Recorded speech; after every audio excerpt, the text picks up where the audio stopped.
За сайн байцгаана. Өнөөдрийн мэдрэг. За бүгдээрээ утахгүй болох одоо энэ сайхан гайхамшигтай өв соёл болсон үндэсний баяр наадмынхаа талаар бүгдээрээ сайхан ярилцгаая.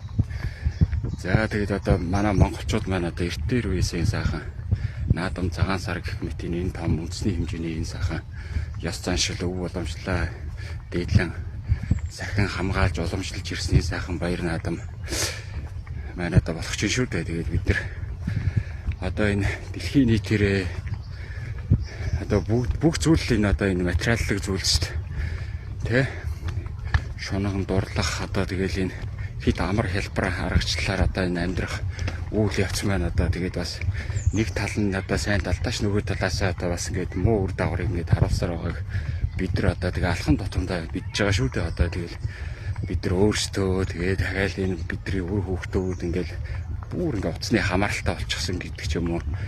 Тэгээд одоо өөрөөр одоо тэгээд одоо энэ зүйл чинь ингээд цаашлаа зан араншин тэг соёлд маань хүртэл одоо ингээд маш зөвлөг хүчний бодлого гэдэг зүйл чинь одоо ингээд маш хүчтэй ингэж нөлөөлөд байна бидэрт.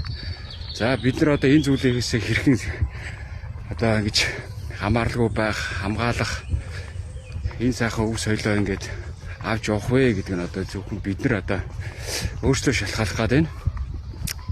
Хүүхдээ утасны хамааралтай болохгүй одоо нэг задгаас итгэж бодох чадвартай болгоёг бол одоо утаснаас нь холдуулаад за ядаж энэ сайхан өв соёл одоо энэ шагаа наадгаа одоо юу гэдгийг ядаж л одоо энэ бид нар энэ хаанаас ирсэн их усрлэг энэ ахууруугаа ойртсон одоо энэ сайхан үлгэр домог Монголын үлгэр домог төлс тэ ийм зүйлүүдээрээ ч юм уу Монгол зан заншил энэ ахуй мал соёл одоо ямар сайхан зүйлүүд байна. Эднэрийг бид нар ингээд хүүхдүүдтэй ингээд сонирхолтой байдлаар ингээд сайхан харуулж явах хэрэгтэй байна. Тэгээд энэ өв боломжлол наадам гэдэг зүйлийг маань хэдүүлээ энэ ямар ийм үүсэлтэй уг гаруултай бид нар тэр нь ямар ийм сайхан онцлог зүйлүүдийг гаргаж ингэж харуулж тавьдгийг дэлхийн нийтээрээ бидний одоо энэ намаад амьдралыг одоо шагшин шүтэж шүү дээ одоо тэ дэлхийн энэ суурин соёл иргэншил маань одоо ингээд угтаа ямар ийм байдалд ямар ийм муу үр дагавартай байдаг вэ гэдгийг одоо бид нэр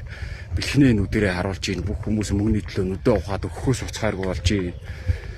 Тэгэхээр энэ сайхан өв соёлогоо бүгдээрээ цааш нь ингэж авч явж түгээн дэлгэрүүлэх энэ сайхан ажиллагаа бидний одоо үүрэг шүү дээ. Эднийг энэ өв соёлоо ингэж цааш нь авч явах түгээн дэлгэрүүлэх бусдад таниулан сурталчлах Монголдо олон жуулчин татах.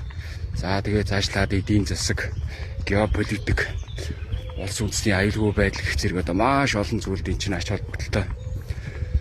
Тэгээ бид нар одоо ер нь ахууруугаа энэ гарал үүсэл рүүгээ ёс заншил руугаа босох цаг нь болсон юм байна гэдгийг л бид нэр ер нь одоо энэ ойрын хугацаанд маш их ойлгож байна.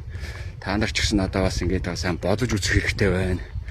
Гэхдээ 5 хүүхэртэй нэг сайхан хөдөө гараад одоо ядаж зундаа тийм ч хүүхдтэй энэ үхэр мал тугуулын ахуй соёл цагаан идэ боловсруулах Монгол зан заншил одоо ямар сайхан зүйл байдгийг ядаж л хүүхд чи утаснасаа холдно.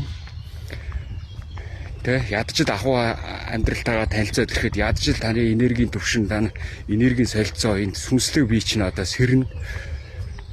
Өвөг дээд чинь талархна гэдэг ч юм одоо ингээл маш олон зүйлийн ач холбогдолтой байгаад байна. Тэгээд одоо гадаадын монголчууд ялангуяа энэ сайхан өв соёлоогоо ингээд түгээн дэлгэрүүлж бас ингээд мөнгөний нүдээр харахгүй тий. Ингээд сайхан бүгдээрээ ингэж гоё хамтарч ингэж сайхан өв соёлоо түгээн дэлгэрүүлж байдагт одоо бас их баярлж талархаж явдаг шүү. Тэгээ манай монголчууд гадаад байдаг монголчууд маань үнэхээр гайхалтай үндэснийхээ өв соёлоо уцаа өмсөөд тэгээд бас л Монголд байгаа монголчуудаас бас л ялгаагүйгээр сайхан баярлаж нааддаг. Хүүхдүүд маань тэрийг хараад ингээд одоо гайхах биш. Энд чинь миний зүйл шүү гэдгийг л хүүхдүүдтэй сайхан ойлгуулж бидний ийм сайхан соёлтой хүмүүс шүү бид нар гэдгээ энэ гадаад байгаа монголчууд маань энэ гадаад байгаа хүмүүсээс ямар гоё ондоошилтой юм бэ гэдэг зүйлийг л бид нар сая харуулж явах хэрэгтэй байна гэж л боддог шүү. Тэгээ монголчууд маань утахгүй болох үндэсний хэмжээний сайхан том баяр наадамдаа тэгээд энэ чатаатай сайхан ихтэй найртай соёлтой цэвэр цэвцгэр сайхан наадах болтгоо гэж өрөөё. За баяртай.